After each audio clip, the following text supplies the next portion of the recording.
Oke, Assalamualaikum warahmatullahi wabarakatuh. Eh, di video ini saya Ahmad Syarif Nasrul Adals bertugas sebagai tutor DDM 2 untuk menjelaskan subbab relasi, jenisnya, relasi ekuivalen dan kelas ekuivalen serta partisi.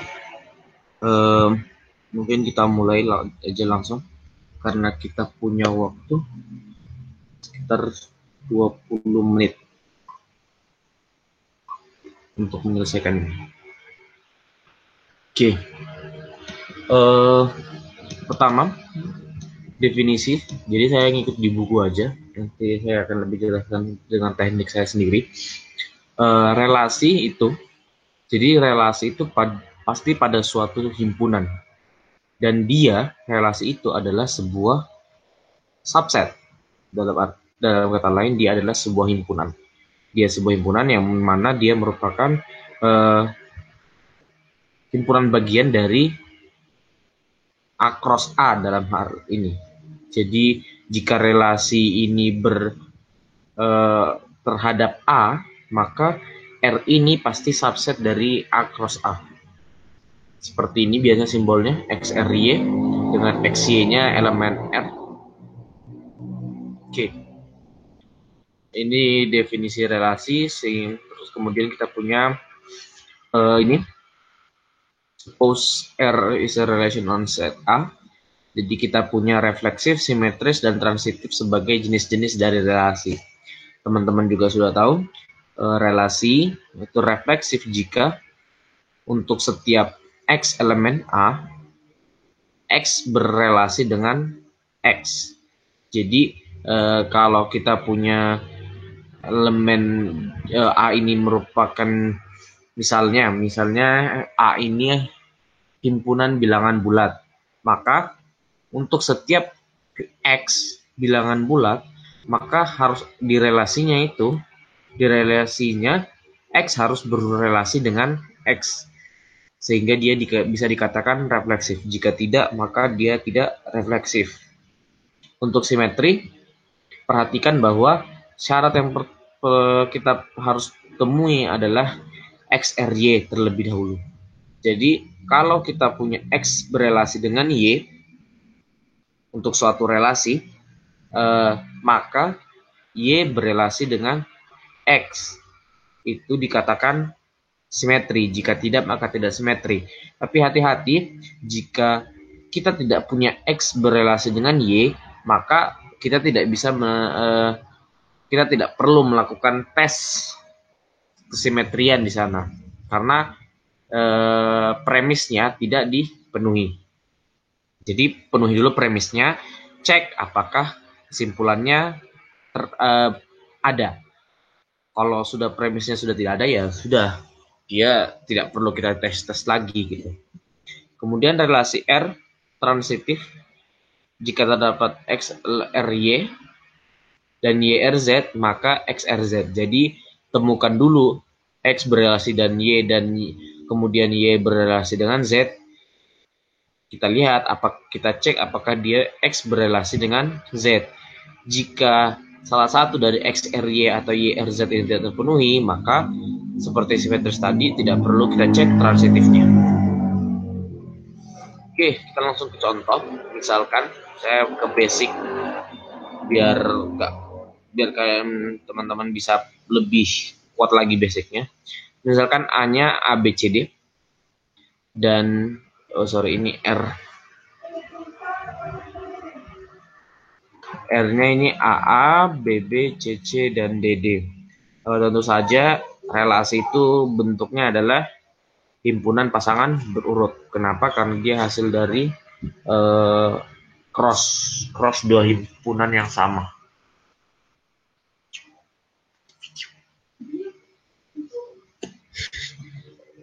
Nah, pertanyaannya adalah selidiki apakah R memiliki sifat refleksif, simetris, dan transitif. Nah, kalau kita lihat, jadi bisa saya menggunakan cara dengan mendefinisikan terlebih dahulu biar lebih mudah.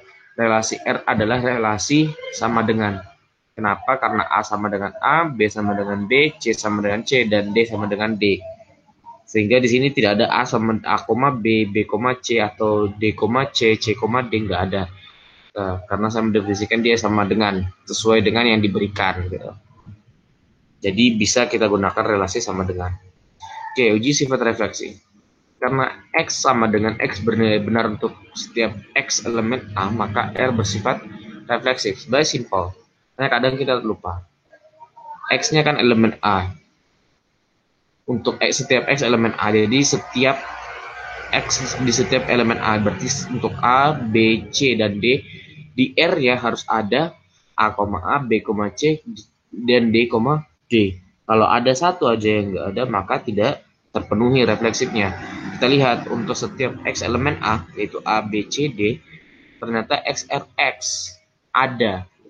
A berrelasi dengan A, B berrelasi dengan B, C berrelasi dengan C, dan D berrelasi dengan D. Yang mana A sama dengan A, B sama dengan B, C sama dengan C, D sama dengan D. Maka R bersifat refleksif. Kemudian untuk sifat kedua, uji sifat simetris, kita lihat bahwa X-nya sama dengan, karena X sama dengan Y mengakibatkan Y sama dengan X. Ini tentu saja ini common sense ya, maksudnya ini sudah umum.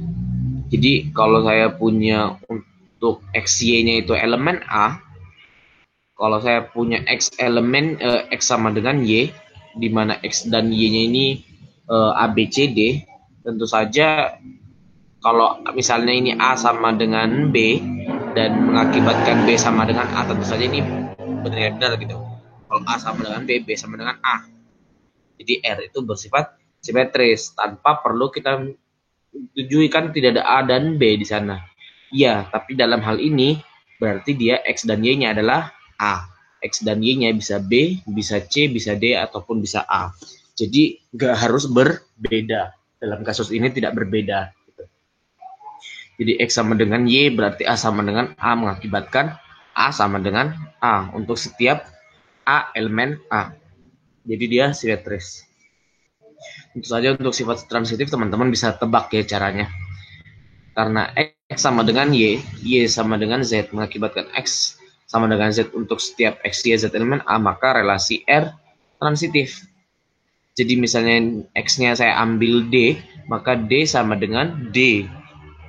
Dan D sama dengan D, maka D sama dengan D. Jadi untuk D elemen A, relasi R bersifat transitif. Lagi-lagi jangan bilang bahwa di sini tidak ada A tidak sama dengan B ya, karena memang di relasi di atasnya itu tidak ada di dalam relasi. Jadi cari, dicek yang berada di dalam relasi. Yang kita cek tentu saja bisa A sama dengan A, B sama dengan B, C sama dengan C, dan D sama dengan D. Oke, lanjut. Tentu saja ini ya biasa saja, tapi jangan sampai lupa relasi equivalence relation itu dikatakan dia sebuah relasi yang ekivalen jika dia refleksif, simetris, dan transitif. Jadi buktikan saja dia memiliki ketiga sifat ini, maka dia relasi ekivalen. Udah itu aja. Kemudian kita punya R relasi ekivalen. Jadi syarat untuk kelas ekivalen, kita mau bicarakan kelas ekivalen tentu saja harus objeknya itu ya relasi ekivalen. Jadi misalnya kita punya relasi ekivalen terhadap A, given any elemen A, maka ini merupakan himpunan di mana elemennya adalah elemen yang berrelasi dengan A. Untuk A-nya ini, A kecilnya ini elemen A besar. Seperti ini tulisannya kurung siku dia. Jadi kalau misalnya A di sini, jadi semua himpunan sini itu harus berrelasi dengan A.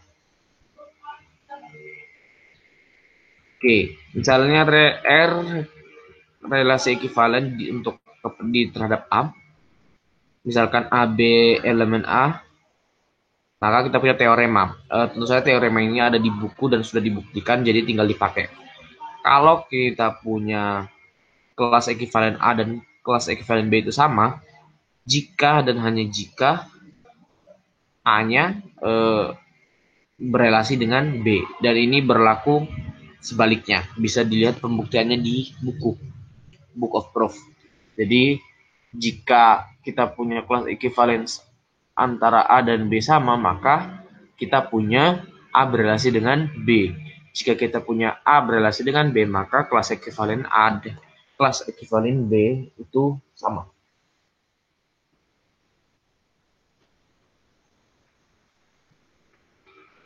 If a partition of a set A is a set of non-empty subsets of A, such as that union of all subsets equals A, and the intersection of any two different subset is empty sets. Jadi dia ini partisi ini intinya adalah himpunan yang bukan himpunan kosong, dan jika diunionkan, jika digabungkan menghasilkan A, tapi jika diiriskan dia harus himpunan kosong, dalam artian dia tidak memiliki elemen yang sama. Kemudian kita punya juga ini teorema. R-nya adalah relasi ekivalen terhadap A, maka ini equivalence forms of partition. Tentu saja kelas ekivalen itu merupakan salah satu partisi, salah satu jenis partisi dari A, tapi tidak hanya satu, tidak cuma satu, tapi tidak, dan ini tidak berlaku sebaliknya. Jadi tidak semua partisi itu adalah kelas ekivalen, tapi setiap kelas ekivalen merupakan partisi.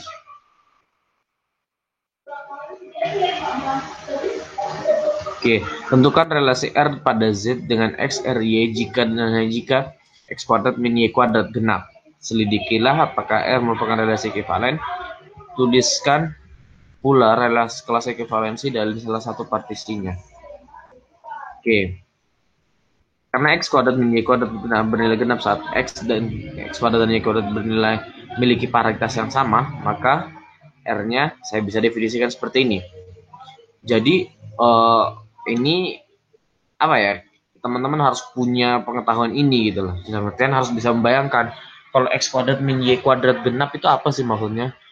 Kapan sih kita bisa dapat X kuadrat min Y kuadrat itu genap? Tentu saja kalau ini genap, hasilnya genap. Tapi kalau ini genap, ini ganjil, tidak bisa genap. Tapi kalau ini ganjil dan ini ganjil, hasilnya bisa genap. Misalnya 11 dikurang 3, jadinya 8, jadi genap. Semua bilangan ganjil kurang ganjil, jadinya genap.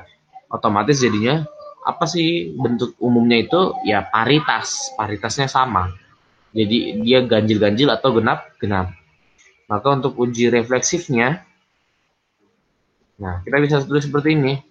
Karena untuk setiap X elemen ZX memiliki paritas yang sama dengan X, maka R bersifat refleksif. Tentu saja X kan misalnya X-nya 2. Pasti 2 itu berelasi dengan 2. Karena paritasnya sama. Jadi di R-nya ini X, Y-nya ini pasti sama. Dalam artian kalau kita punya X kuadratnya ini, jadi X di sini sama X kuadrat di sini beda ya. Beda modelnya sebenarnya. Jadi X di sini nanti X kuadrat dan Y kuadrat. Oke, X kuadrat. Jadi kalau kita punya 4, maka pasti 4 ini, karena kita bangunnya X kuadrat min Y kuadrat itu genap, maka 4 pasti berelasi juga dengan 4. Karena 4 kurang 4, ya 4 kurang 4 itu kan 0. 0 itu genap. R bersifat refleksif. Untuk simetris, kita lihat kalau X dan Y memiliki paritas yang sama, pasti Y dan X memiliki paritas yang sama. Common sense ya. Jadi kalau 3 dan 5 itu punya paritas yang sama-sama ganjil, maka 5 dan 3 juga paritasnya sama. Jadi ada pasti. Oke. Uji transitif. Kalau X dan Y memiliki paritas yang sama dan Y dan Z-nya memiliki paritas yang sama, maka X dan Z-nya memiliki paritas yang sama. Misalnya ini 1, ini 3, maka 1 dan 3 memiliki varietas yang sama, kemudian 3 dan 5 memiliki varietas yang sama, pasti 1 dan 5 memiliki varietas yang sama. Tentu saja ini berlaku di semua bilangan bulat. Maka R bersifat transitif. Jadi kalau dia tadi sudah simetris, sudah refleksif dan transitif, maka dia merupakan relasi ekivalen. Jika dia sudah relasi ekivalen, maka bisa kita tentukan kelas ekivalensinya. Jadi kita punya dua kelas ekivalen, A dan B, di mana AB-nya ini elemen Z. Elemen Z-nya ini tentu saja yang A ini bentuknya genap dan yang B bentuknya ganjil atau gasal. Jadi kalau A ini bentuknya 2M dengan M-nya elemen Z. Kemudian yang B ini bentuknya 2N plus 1 dengan N-nya elemen Z. Jadi 2M, kalau misalnya A-nya ini saya ganti 4, maka tentu saja di sini M elemen Z di sini itu pastilah bilangan genap, sehingga A-nya di sini adalah Z genap dan B-nya ini Z gasal. Tapi di sini A-nya pasti genap karena M-nya cuman elemen Z dan tidak ada aturan lain yang mengikat. Jadi kalau M-nya elemen Z terserah mau 1, mau 0, mau 3, mau min 1. Tentu saja 2M ini menghasilkan bilangan genap. Jadi kalau di sini 4 pasti 4 berelasi dengan 2, min 2, 0 dan 4 dan segala macam. Semua bilangan genap. Jadi cuma ada dua kelas ekivalen. Kalau kita bilang, kalau saya ganti 2 di sini, ya tentu saja 2 akan berelasi dengan semua bilangan genap, dan itu akan sama saja.